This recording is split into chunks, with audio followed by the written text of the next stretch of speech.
Have you ever read a story that just, well, changes how you see things? Harbor Lee's To Kill a Mockingbird is definitely one of those. Pulitzer Prize winner, huge reputation, powerful stuff. So today we're doing a quick deep dive. Not just the plot, but why does this book still hit so hard? Why is it key to being, you know, well informed? Okay, let's unpack this. So the scene is set, right? Macomb, Alabama. We're talking the 1930s, deeply segregated South. And we see it all through young Scout Finch. She lives with her brother Jem and their dad Atticus, who's this really principled lawyer. Yeah, and Lee uses that small town feel, which sounds almost peaceful at first, to throw us straight into the main conflict, which is Atticus defending Tom Robinson. Right. A black man. A black man falsely accused of assaulting a white woman, Mayella Ewell. And this trial, it's not just a story point, it's really the heart of it all. It's how Lee exposes the systemic racism of the time. It felt almost casual, which is chilling.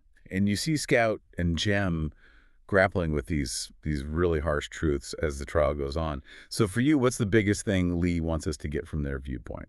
Oh, it absolutely has to be the racial injustice. I mean, it's just so stark. Lee doesn't just say there's prejudice. No, she makes you watch it play out. You see how racism completely poisons the justice system. Tom Robinson is convicted even though the evidence points the other way. Yeah. It's purely because of his race. It's a really powerful critique of how deep that bias runs, where truth just doesn't matter as much. Yeah, it's brutal. But then, set against that darkness, you have Atticus Finch. Talk about moral courage. He takes the case, knowing he probably can't win, knowing what the town will say. What is it about him? Why does he resonate so much? I think it's that unwavering commitment, you know? He sticks to his principles even when it's incredibly difficult, even when he knows he'll likely fail in court. He doesn't just, go through the motions of defending Tom. He represents this quiet dignity, this moral compass. He refuses to back down on his values, even with the whole town practically against him. And his actions really highlight that other huge theme. Empathy. You know that famous line about climbing into someone's skin and walking around in it? Right. And Scout's whole journey is kind of about learning that, isn't it? As she loses that childhood innocence. And while the trial shows one kind of judgment, there's another layer about judging people.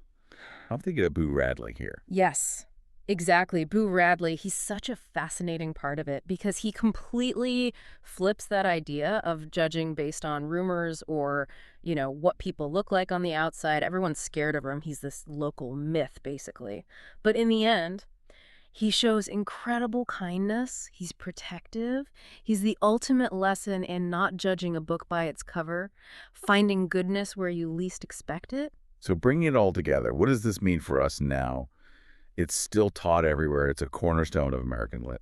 Well, its power hasn't faded. It really does act like a mirror, holding up society's conscience. Even today, it pushes you, the reader, to think about your own beliefs, your own prejudices, maybe ones you don't even realize you have. It keeps sparking these vital conversations about justice, about empathy, about integrity, generation after generation. It's still incredibly relevant. So, To Kill a Mockingbird, it's more than just a classic novel. It feels like a challenge almost. A call to look closer, to understand better, to find that courage. Which brings up a final thought, maybe for you listening. Given everything this book teaches us about judging others, about seeing different perspectives, what assumptions are you holding on to? What might you challenge in your own life or maybe in your community by actively trying to step into someone else's shoes?